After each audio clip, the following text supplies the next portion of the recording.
Hello and welcome to Write To Audiobook, the mechanics of audiobook production, a blueprint for authors, by Todd Eflin narrates. So we begin with why audiobooks. We've heard of hardback, paperback, Kindle, ebook. Why audiobooks? Well, audiobooks are selling like hotcakes, I suppose, to use a cliche. In fact, in 2019, they sold $1.2 billion worth. Now, that was a 16% increase over 2018, which had a 25% increase over 2017. Who knows what 2020 will hold, because things are all up in the air. But looking at my own book sales over the past year, I'd say things are going to be even higher. And because there's more books being made into audiobooks all the time, there's likely to be more sold in 2021. In fact, it's the fastest growing of the book segments. It's outpacing Kindle books, it's outpacing ebooks, it's outpacing paperbacks in terms of year-over-year growth. Surveys show that 20% of our U.S. population currently uses audiobooks on a regular basis, and that the average audiobook user listens to 8 per year. That's an increase from 6.8 over last year. So it's very fast growing and it's selling a lot. It's another platform for another audience. There are people who would prefer to hear rather than to read. There are advantages to doing so, and the debate is still out there about whether it's better to read or whether it's better to listen. I think it's good to have both, but it is another platform. Some people will only listen to audiobooks or primarily listen to audiobooks, and if you only offer paperback, you might be missing a sale. The advantages of audiobooks to users include being able to hear and or see, right? You can hear the words to the story because an unabridged version is exactly the same words as what's in print. And if you want, you can get the print book and the audiobook and you can follow along. Teachers are saying that's a tremendous way for students to learn English as a second language, or to increase your linguistic skills by listening to someone speak well and clearly while following word for word as well. So some people like to learn visually. Some people like to learn with their ears. So there's an advantage to the user to do that. You can also multitask with audiobooks. A lot of people like to drive while listening to the radio. Why not drive and listen to the audiobooks instead? Or maybe go for a walk, work out, do the dishes, do laundry. There's all kinds of things that you can do while you're listening to an audiobook rather than perhaps just listening to music. You can also share audiobooks. You can ride in the car with several other people and all listen to the stories at the same time. How about that? I just read a post on online just a few days ago that a mom likes to share storybooks with her kids. It's like reading them a story, and she's actually able to go get something else done while they enjoy a story together. So you can share the audiobooks with other folks. So a bit about me. My name's Todd Eflin. I am your host, and I run Todd Eflin Narrates. I'm a solopreneur. I do all the hats. I do all the stuff all by myself. But I didn't just start from scratch. Who am I? Well, I have years and years and years of voiceover work, primarily from a broadcast background, radio, and some TV as well, where I've done all kinds of on-air things, but I've done hundreds and thousands of commercials, 30-second, 60-second kinds of commercials where I've written and performed commercials of all kinds for all kinds of places all over the place. And I also have an extensive marketing background because of that as well. I've spent decades helping salespeople in radio and TV and their clients craft together marketing plans for their event, for their big sale, just for their business launch, you name it. We've done all of it, from helping people buy billboards and do online marketing, social media marketing, incorporating all that into radio broadcast. I've spent a lot of time in the marketing world, and I've brought all of those skills from voicing commercials and videos and greetings and you name it and marketing to the world of audiobooks, where I now have a home studio. I'm on my third configuration of a home studio right now, and I've built my own equipment in terms of a computer, and I operate exclusively out of my house. So the advantage to me for that is it's my own time. I can do this in the middle of the night if I need to, or on the weekend because something needs to be corrected or an opportunity came along. I did take a master class, however, for audiobooks. I've done all kinds of voiceover work for decades, but audiobooks is a little bit different animal than I was used to. And so to get ready for it, I had an opportunity to take a master class from a Hollywood actor who's done about 200 audiobooks. He and somebody else partnered up and offered a master class which taught us A to Z on how to set up our accounts and profile, how to build our studios at home, microphones, headphones, you name it, and then how to do the things that we do that help us craft the audiobooks.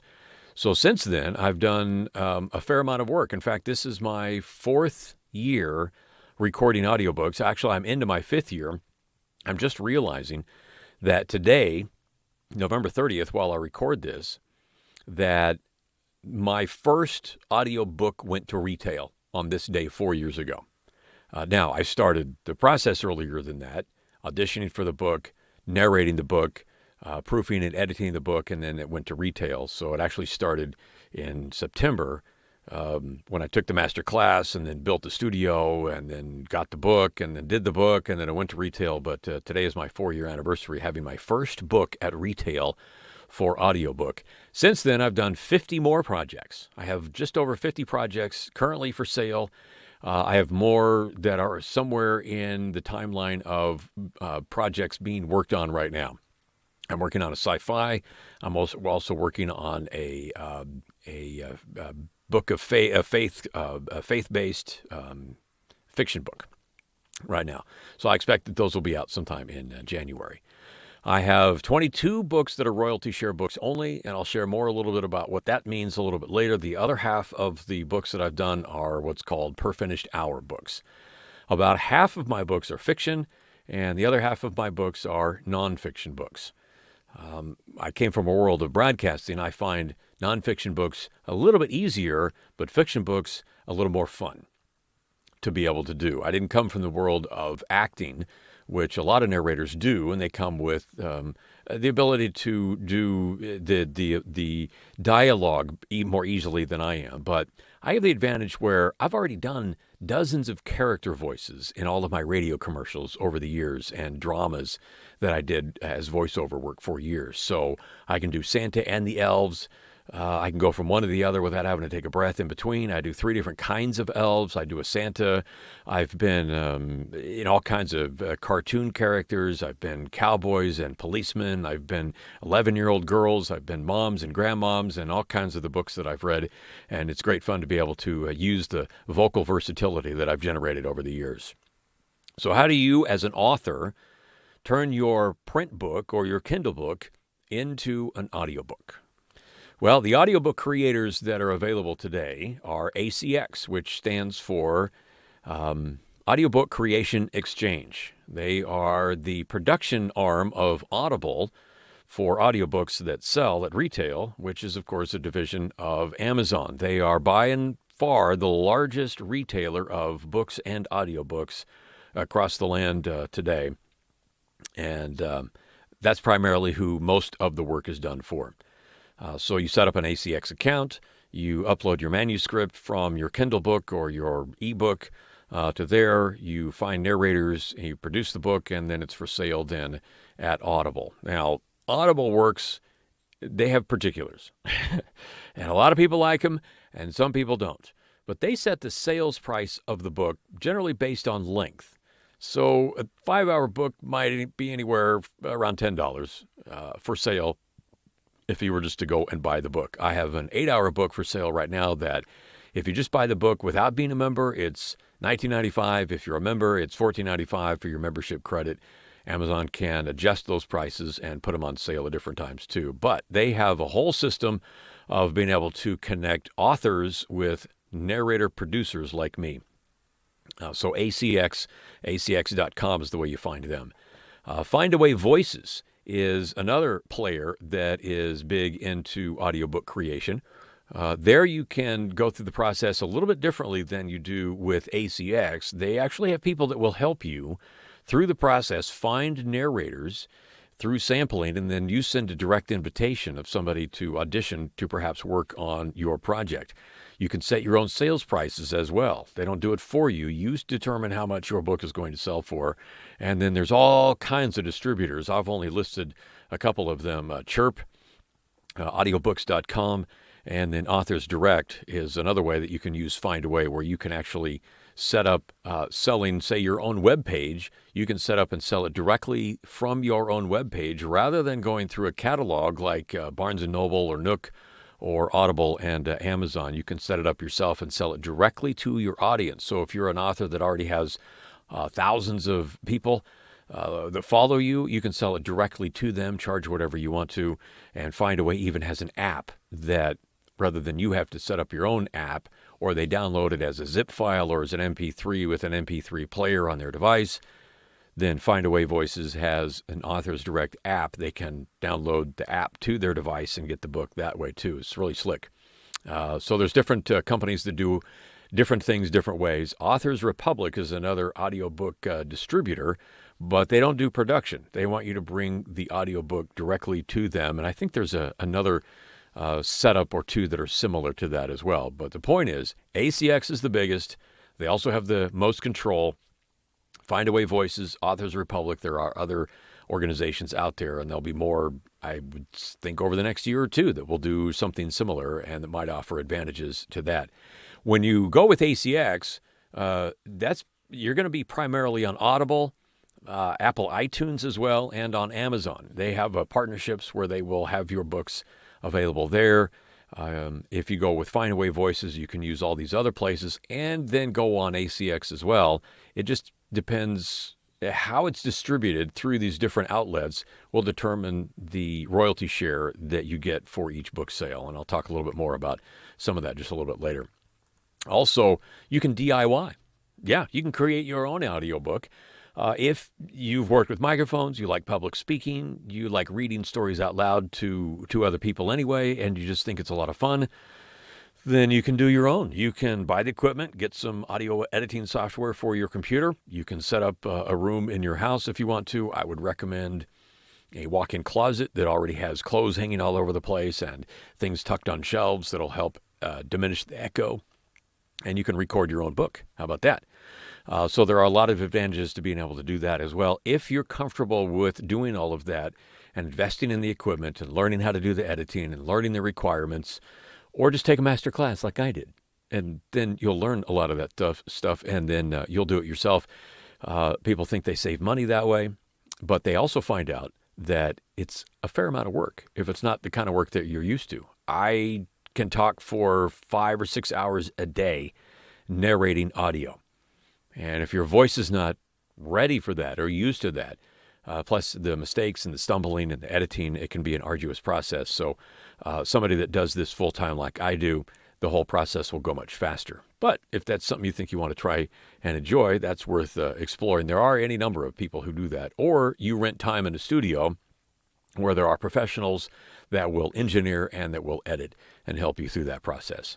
That's going to be a little bit more expensive, but it certainly can be done. So you can create books any one of these ways and DIY if you really want to. And if you do, then that can be a rewarding process.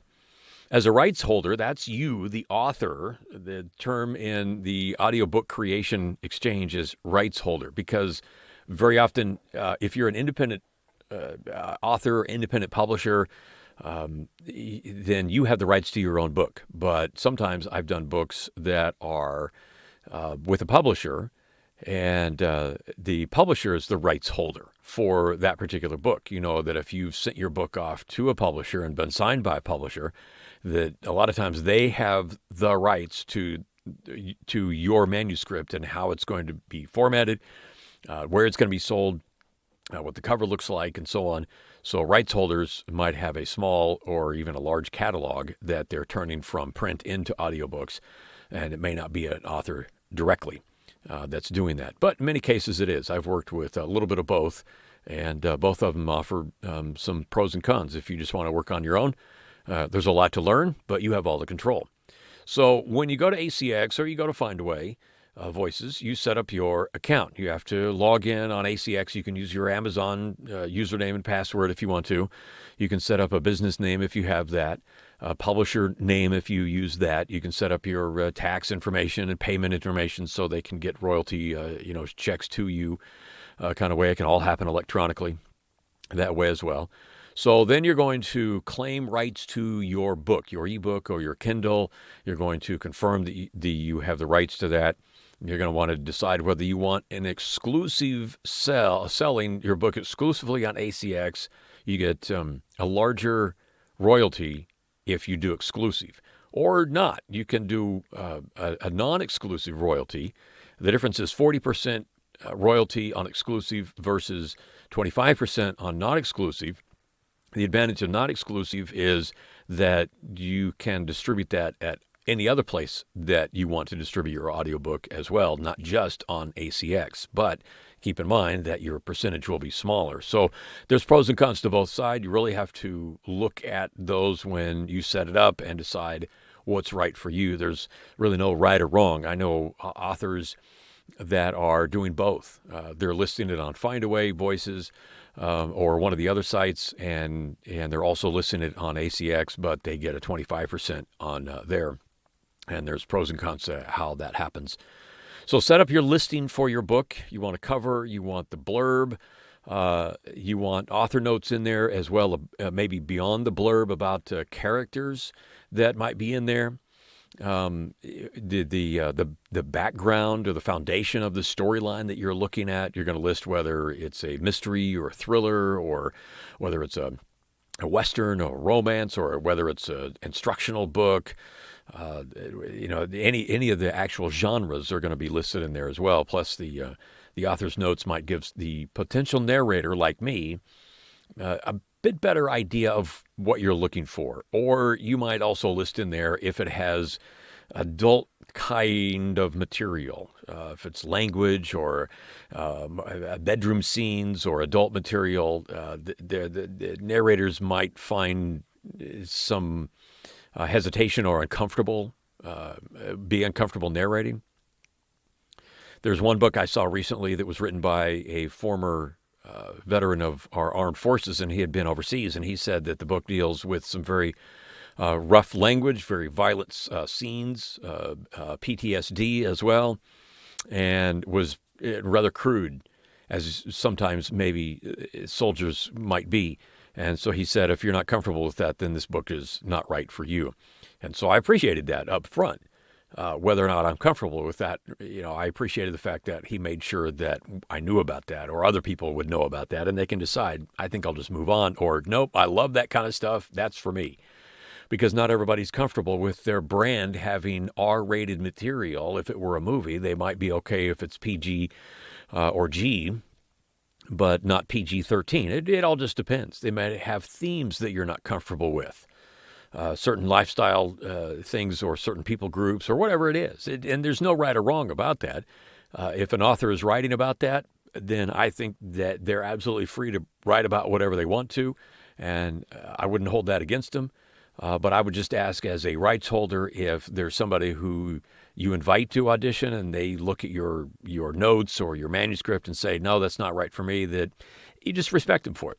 Just say, okay, thanks for your consideration, and move on. There's all kinds of narrators out there that'll be right for you, and it's all about finding that good fit. You want a narrator who's right for you, for your genre, for your book, for your sound, for your style, whatever it is.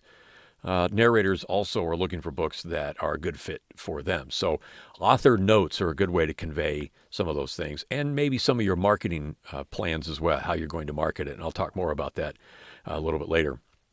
You also want to decide how you're going to pay for production. I mentioned royalty share. I also mentioned per finished hour. That's the PFH. RS is royalty share. I'm using the abbreviations like RH and RS because that's what we all deal with in the audiobook world every day. So I wanted you to be familiar with them. Per finished hour. That's not how long the narrator spends producing your book. That's how long the finished product is. If you have a finished project that's 6 hours long, or 7.5 hours long, or 12 hours long, you're paying that narrator producer per finished hour. So you can estimate how long that's going to be by doing some math. You can tell that your manuscript is 45,000 or 72,000 words. All you do is you divide the number of words by 9,300. That's the average that ACX says a narrator speaks, 9,300 words per hour, or about 155 words a minute.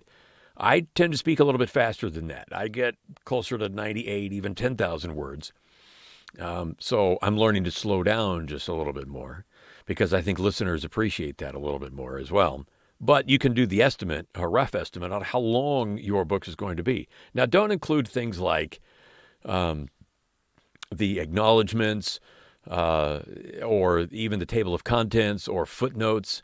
I've had authors scratch their head going, well, I thought it was going to be this long. And, well, they estimated all the footnotes that went on for 3 pages. Well, we don't voice footnotes. We don't voice the table of contents, so it will throw off that count. So just start with your preface or your introduction and go through the last chapter or your conclusion or your epilogue, whatever the main body of work is going to be, and use that to run your count. You can do that on a Word document very easily, see how many words there are, and then that'll give you a rough idea of how many per finished hours you're going to have. And then what do people charge?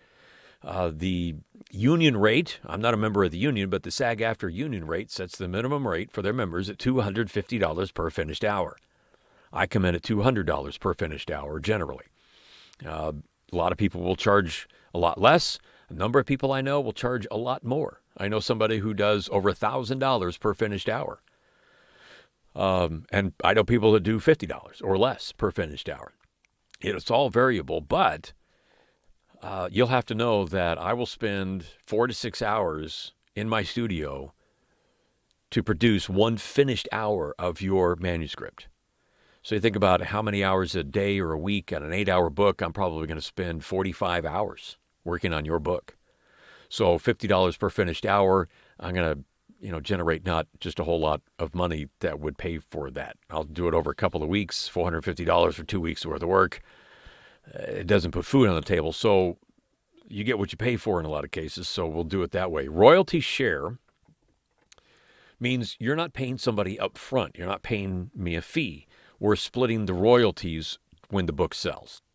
It's a very inexpensive way for new authors or small authors to get started and get their book out there and try and generate some sales, and then both the rights holder, author, and the narrator producer earn 20% from the royalties of each book. It's 40% for let's say ACX keeps 60% and they pay 40%, and that's split evenly between the writer and the narrator. So that's royalty share, and that's a 7-year agreement.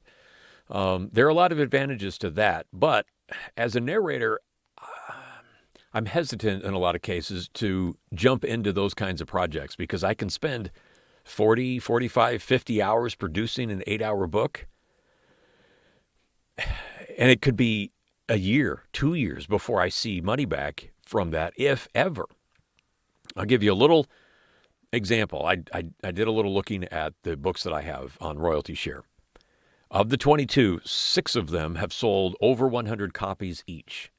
The other 16 combined have sold 435 copies combined. I will never see any of my time paid for on any of those 16 books, probably ever. Okay, they just don't sell for a variety of reasons, primarily marketing, but and a couple of them aren't very good. But they won't sell. They won't. I'll never see any money back from that.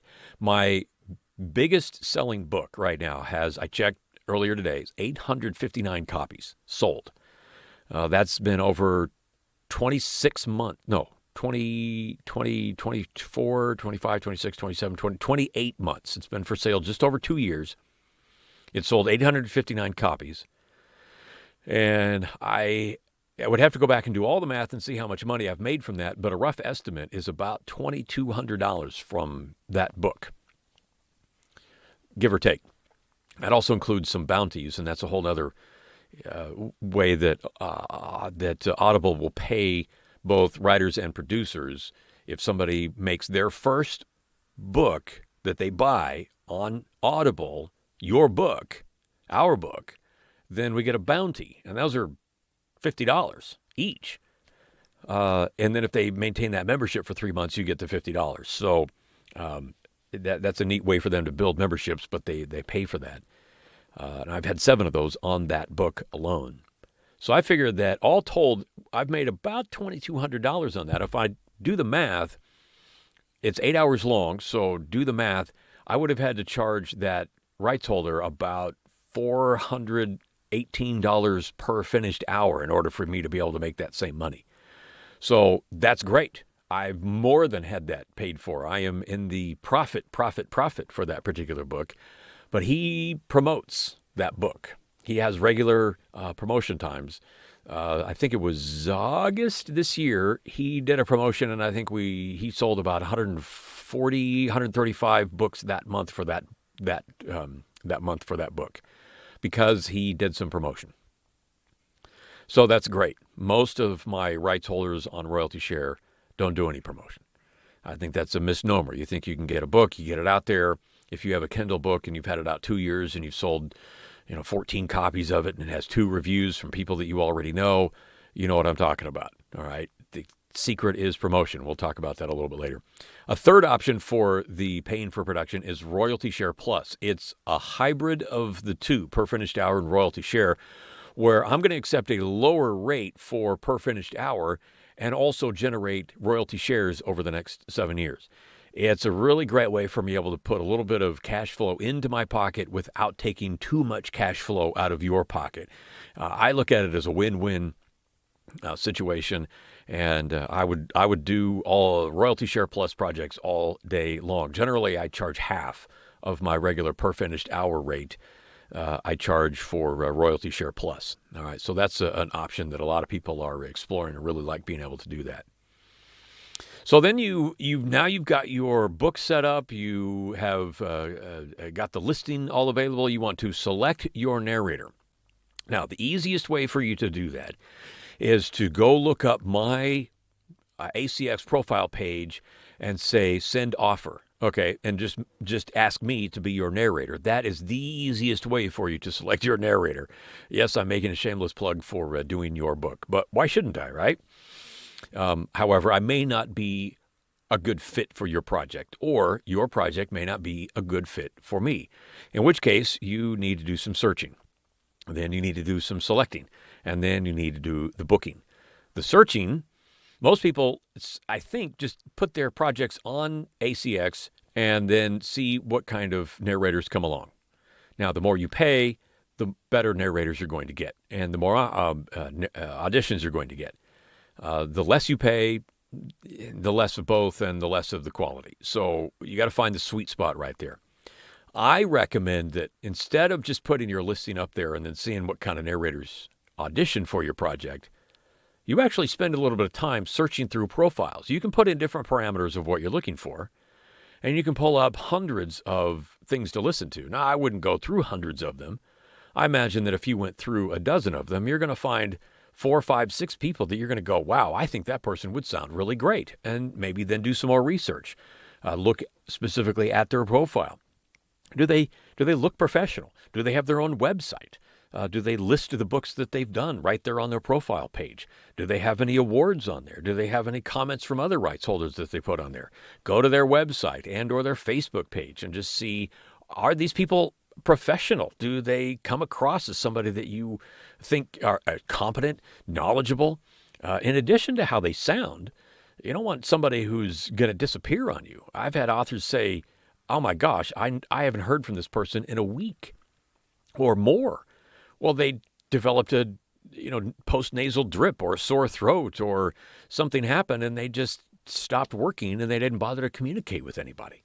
So it's not just how they sound on your material. There's other factors you may want to weigh. But regardless, then you select the person that you want and you send them an offer. And your offer has maybe a start date, an end date, and how you would like to pay for the production, per finished hour, royalty share, or royalty share plus. So then you start your booking, actually booking the narrator to begin the project. One of the things that I wanted to mention, that when you narrow it down maybe to a couple, three people, you might just send them a message. You can do that right through ACX. You don't have to know their email. You just send them a message through ACX that says, I have this project. I'm looking for narrators, and I really like the way that you sound. Would you look at my listing and consider auditioning for my project? I'm going to narrow this down to 3 or 4 people and decide in a week and go with that. That way you control the process.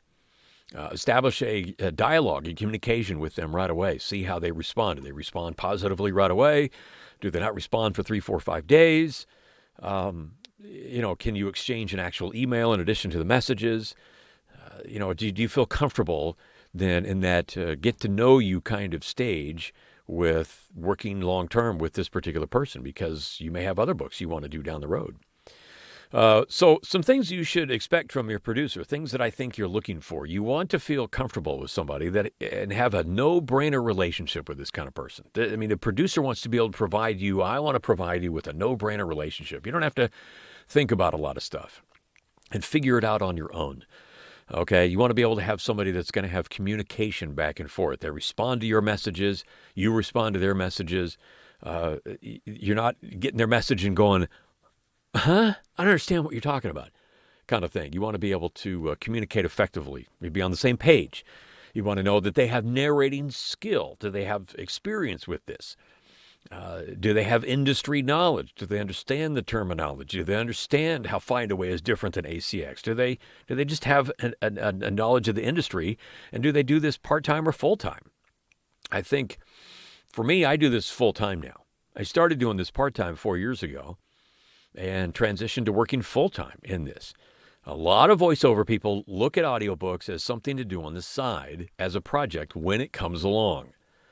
Or they do this part-time. They have a full-time office job doing whatever it is that they do, but people have always said you have a really nice voice, you should narrate books, and so they do the setup and they do a book, but maybe they only get to work an hour a day on the book. And so if it takes me 40 hours to do your book, an hour a day is going to take me 40 days.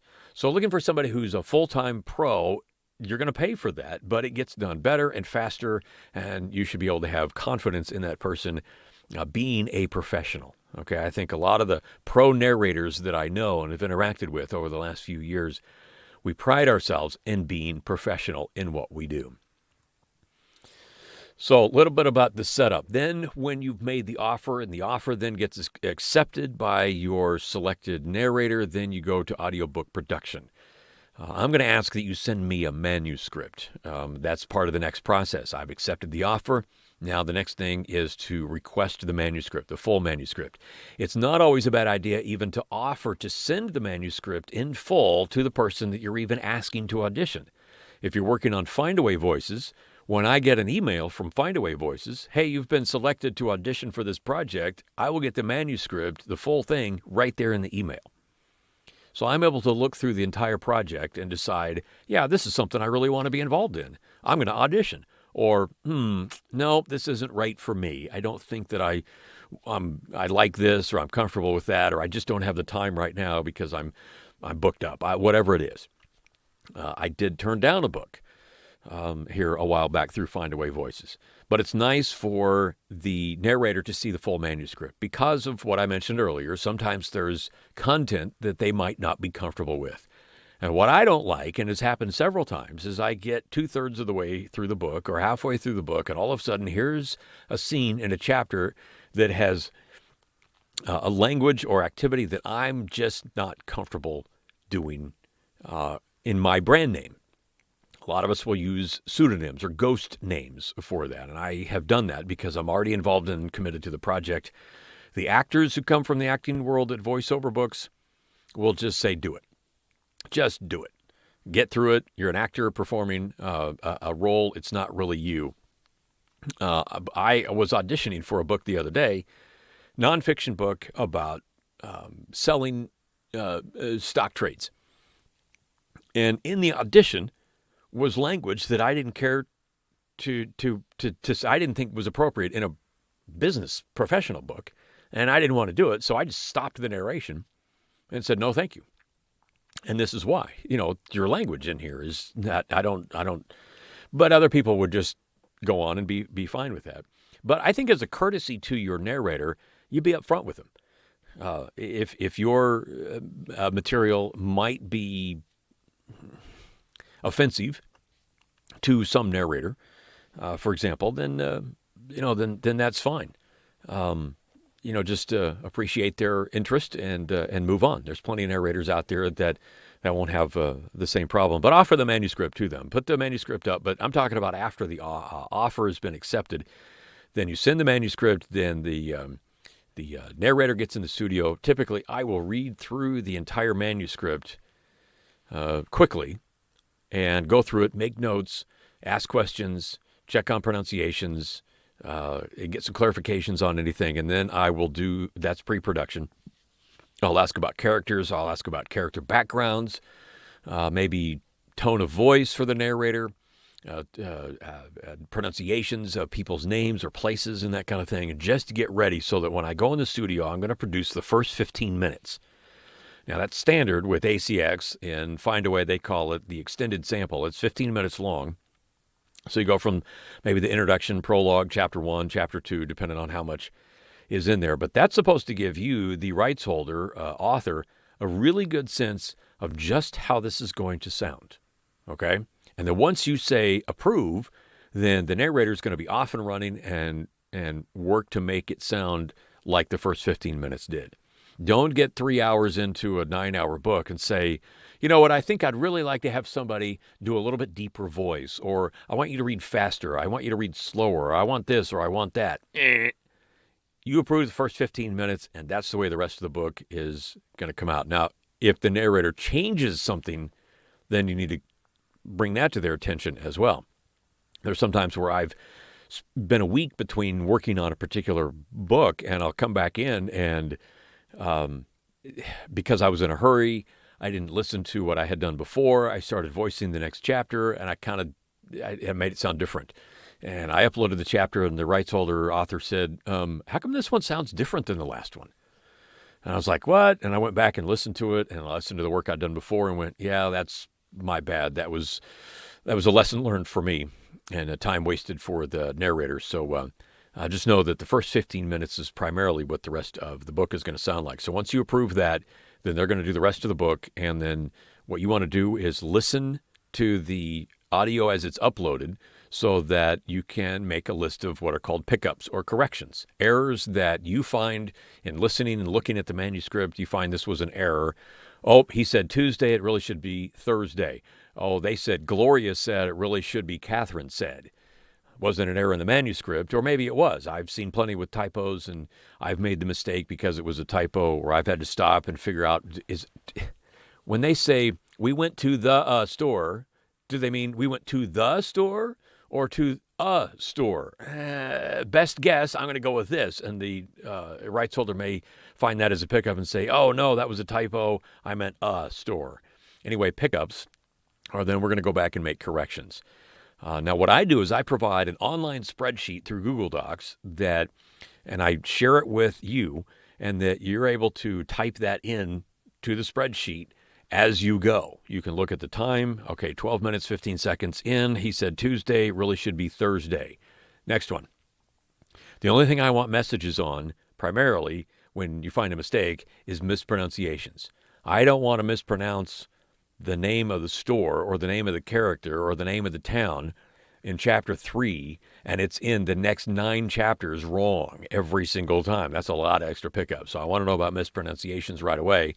But the rest of the pickups, I prefer to do after all the production has been loaded and you've listened to it all. It works better for my workflow. Other people like to wait until the entire book is done, then upload everything. Other people like to wait until you've done, and then they'll do pickups and then move on. I think that takes too long. I like to just get in, do the initial production, and then go back and do the pickups all in one fell swoop. That works best for me, but that's kind of the next stage that you'll get to proof listen before you do any approval. Now, I have proof listened. Okay, a lot of narrators will hire a proof listener or do their own or use a service to proof listen before they upload it, so it minimizes the number of pickups that you have to bring to their attention.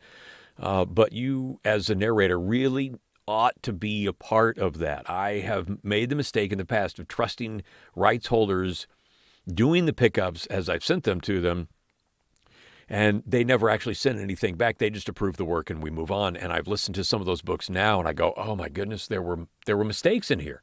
Why didn't they I didn't catch that. Why didn't they bring that to my attention? I'd like to redo that now, 3-4 years later. But it's your baby. It's your baby. You have agonized over every word and scene and paragraph and chapter and name and geography and all the rest of it.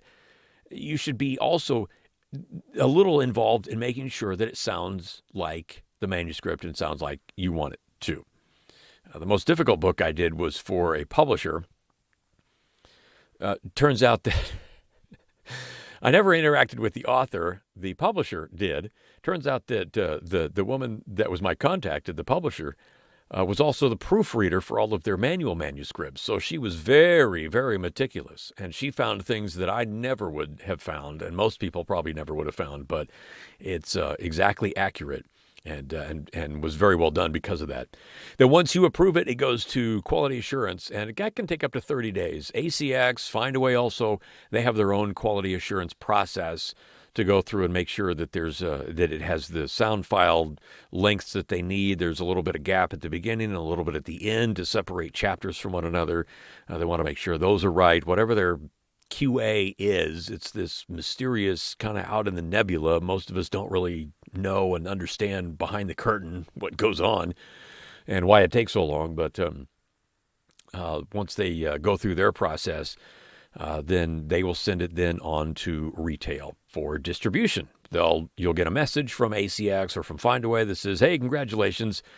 If you don't hear from them, that's good, because that doesn't mean that means there's not something that needs to come back and be corrected, either in the audio or in the listing or in the cover. For example, in the opening or closing credits, you'll list who the author's name is and who the narrator is. And if there's something on the cover that doesn't line up with that, they'll send that back to be corrected.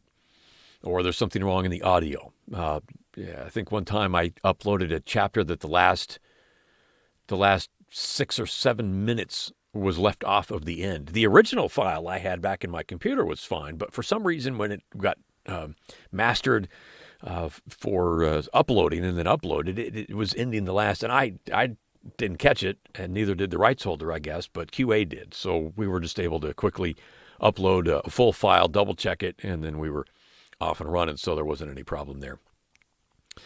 So then it goes off to retail for distribution. It's on Audible. It's on Amazon. It'll be listed along with your Amazon Kindle book or paperback, so that when you go look up your book, you'll see right there the format: hardback, paperback, Kindle, audiobook. And click on audiobook and the retail sample will be able to listen to. There'll be a 3 to 5 minute retail sample, a portion of the book that I as a narrator will select, and you as a rights holder. I've never had anybody say, I don't like that sample, can you do a different one? I've never had that. I've always chosen the retail sample, and everybody's always gone along with it. I just thought of that. Anyway, that way a potential purchaser can click on the retail sample and listen to 3 to 5 minutes of what it's going to sound like.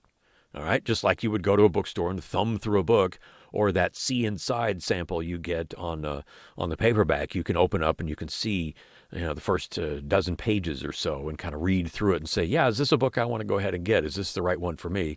You can hear it in this case as well. So there is that as well, and it'll all be done and ready to go.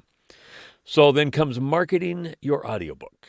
All right, this is the key to actually getting it to sell. All of the work that you've put into it, all of the labor and editing and listening and proofing and all of it, and the money that you've spent, comes down to it being able to sell. And that comes through marketing, advertising. Nothing's going to sell just because you put it out on ACX. Okay, or it doesn't necessarily sell. In fact, I think it was 2008, I wrote a book. It's more of an e-manual, really. It was a broadcast manual, and I was working on a project, and I got it built and put it on Kindle, and the only copy that has sold, I bought. So I've sent people there to go see it, say, I wrote the book on that. And nobody's ever bought it. And then I made an audiobook out of it, and the only copy of that sold, I bought. So you have to advertise it. You have to tell people about it, whether you buy billboards or hand business cards to random people at the grocery store, or however you do it. You have to market your book, okay? That's the key to getting it sold. So ACX provides, and Findaway Voices does as well, promo codes that are codes to go buy your book. So you can send the promo code to somebody. They can go on to ACX or Findaway, and they can download your book. You can publicize that my book is out. I have free promo codes. Get it free. And you can do that through Facebook or Goodreads or Reddit or Audiobook Boom is a service that you can upload your cover to and pay for, and they'll put it out in a newsletter every week, and people will then contact you to get your promo codes. The idea is you send it to a reviewer. It's a review copy. Okay, it's not just a free audiobook. I mean, it is, but it's a review copy, with the idea being, even though there's no obligation, that they're going to leave you, your book, your project, a review. Hopefully a positive review. And reviews, if you've spent any time shopping on Amazon, you know that there's a list on there of where a book, what ranking it is, top 100, top 1,000 in your particular category. It might be the top 1,000 in your particular category. It might be the top, whatever in your category. So you do that. Is one way that you can see how popular your book is. You can also look at reviews. How many reviews are there, and what do they say? So those are ways that encourage other buyers to say, oh, this book is out. It's selling well. People like it. I'm going to go ahead and buy that too. So you kind of prime the pump, as it were, by sending out, they'll give you almost, I think, up to 100 promo codes, but you'll start out with like 25. And once you use all those up, then you can request to get more. So don't be shy about using those and posting those and getting those out every single place that you possibly can, using the promo codes, okay? You can also do sponsored promotions. You can buy sponsored positions on Audible, on Amazon, and other places as well. You can pay them to promote your book. You'll see listings, on there every once in a while, right as you're going through, as you're looking at a book and you're scrolling, looking at that book, there's a whole row on Amazon and on Audible that shows you other books in this same category that are sponsored. So when people are searching for a book like yours, that in a sponsored deal, you'll show up along with other listings, and you'll pay for those. And that's a good way to market your book as well, because people look at that and go, oh, okay, well, there's another book I might be interested in, and move on. So sponsored promotions. Social media. That's everybody's favorite way, but because everybody uses it, it doesn't always get attention. Social media can bring awareness about your book. You can join clubs that talk about books and audiobooks and share the things with other authors. There are Facebook groups and other social media groups that are actively looking for those promo codes and say, here's my book. If you want a promo code, message me and you can send them a promo code kind of way. You can also buy advertising on social media, right? You can buy sponsored positions on YouTube. One of the things I do for marketing is I take the cover of the book and the retail sample and I make a video about it. And it's on my YouTube channel, and then I send that link to you, and you can use that wherever you want to use it. You can put it on your website. You can put it on your other social media as well. And you can buy positions for advertised positions on YouTube, on Facebook, on Reddit, on any of the social medias. They'll be happy to take your money, and you can make a sponsored position so it shows up in their somebody's feed. You can target who you're looking for, people between these ages and these areas who, like these kinds of books, and it will show up in their feeds, and you can reach people that way and grow your audience. You can also join clubs, right? You've got a writers club that you're in. You guys meet around the coffee table every once in a while and share writing stories and encourage one another, whatever. You can join clubs on Facebook and other social media subreddits. You can utilize newsletters if you have a nonfiction industry-specific book then see if the newsletter will write a newsletter article about it. Or you can even buy an ad. I'm sure they'll sell you a little bit of space in the newsletter. Local newspapers. How about asking your local newspaper if they'll publish a little bit of an article about your new book? Hey, local author just did this, and put that out there as well. You can get on podcasts or radio programs, local radio programs as well.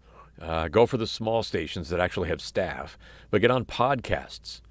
Find people that want to do podcasts, that are looking for interesting people to talk about whatever your particular topic is, or whatever your romance book is, or your Western novel, and that kind of thing. If you're an interesting person to talk about the development and creation and the reason behind your book and the locations behind your book or the experience that you have behind your book, get on podcasts. You've got probably people in your church or your Lions Club or your PTA that do podcasts in their own home studios that would probably love to have a guest. And you can also buy Google ads. There's all kinds of ways to market your book and advertise. You don't have to do all of these. You can't probably do all of these. Some of them may be completely unfamiliar with how this works. YouTube has thousands of videos on how to advertise on Facebook, how to advertise on Reddit.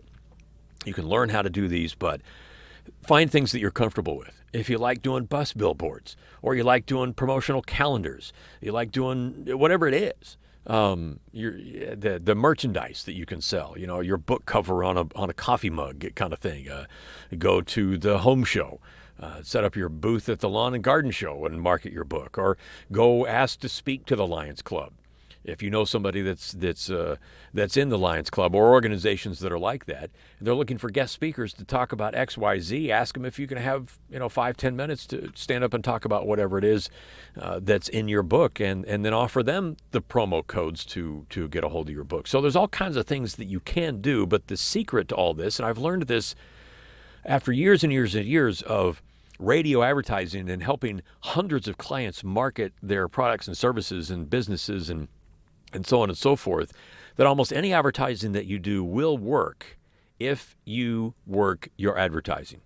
Okay? That's really the bottom line. Is advertising works if you work your advertising. You can't just throw something out there and then think, well, that didn't work.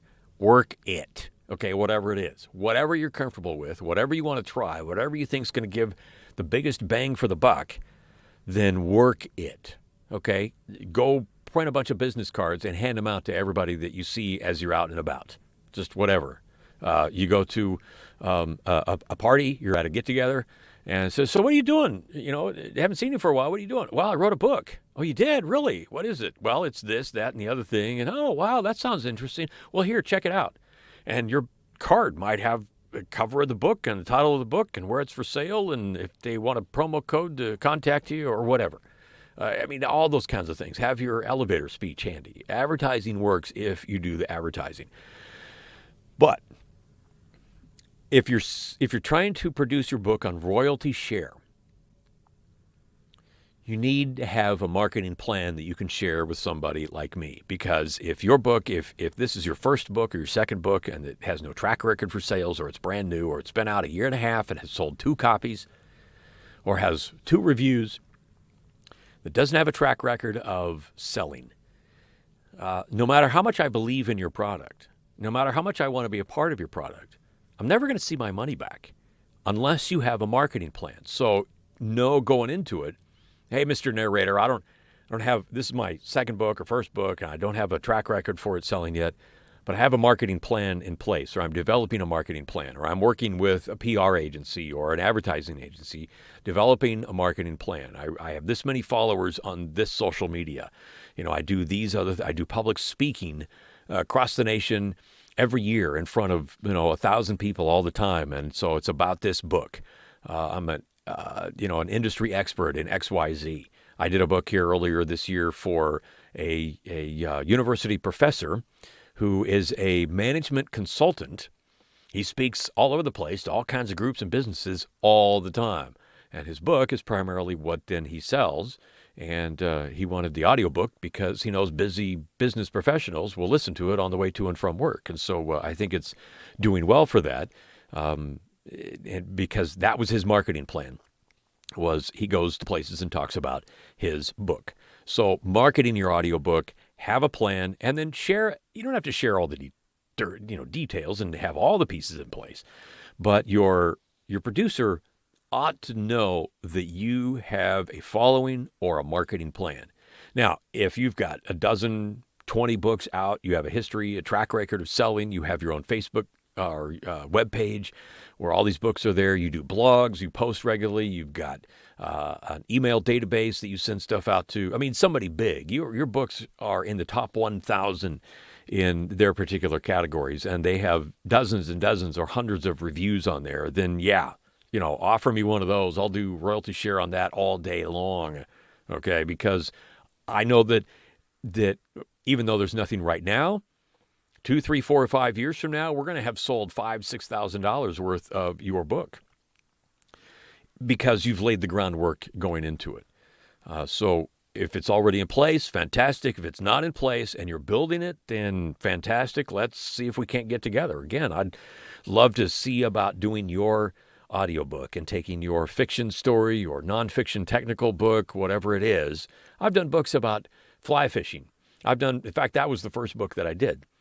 I've done books on building drones. Yeah, building your own drone, that you can put a camera on and fly around the neighborhood, I guess. I built one of those. That's actually a very good seller for me. It's one of those 6 that I mentioned that have sold over 100 each. Not huge. It was a little technical. I wouldn't have thought it would have made a great audiobook, but it's selling fairly well. I love doing sci-fi. I love doing mysteries, thrillers, detective novels, that kind of thing. I love doing Westerns. I love doing Western voices, I think. The Western characters. I grew up on Louis L'Amour and Zane Grey, and oh my goodness, I would do Westerns and sci-fi all the time. Sci-fi is like cowboys in space, I guess. So, I'll do, if it's interesting to me, I have a huge interest in all kinds of things. Sports, books. I'd love to do athletes, books on particular athletes or just on sports and that kind of thing. Music.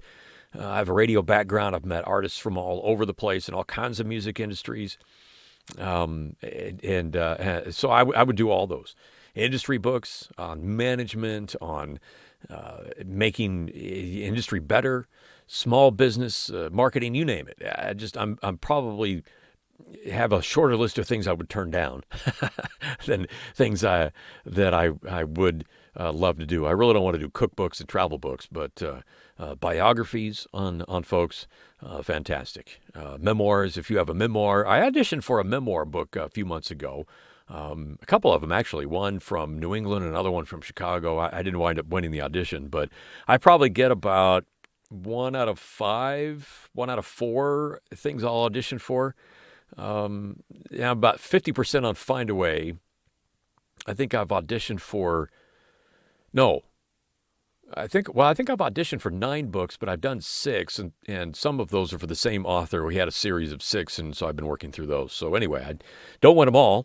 But what's interesting is I got turned down for a couple of auditions I did do, went back and auditioned for another book, and the guy writes and says, "Your voice is absolutely perfect for this project. I can't wait to hear more." So that was nice. I wouldn't have auditioned for that book had I not been turned down on the 2 books the day before. So it's funny how these things kind of work out.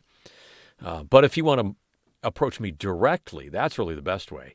Hey, Todd, I've looked at your stuff. I've listened to your stuff. I think your stuff is fantastic. I'd love to have you work on this book. Would you consider working on this project with me? And then we can get together and see about getting things going. So here we go with Todd Eflin Narrates. So I hope I've answered a whole bunch of questions. I've probably generated a whole bunch more. And here's how you can ask those questions and get a hold of me online at toddeflin.com. On Facebook, facebook.com/Todd Eflin Narrates. I'm also have a profile at acx.com and on findawayvoices.com. So if you have questions or you'd like to reach out and see about booking me for your next project, those are how you get a hold of me. And thanks so much for your time. I look forward to hearing what you've written.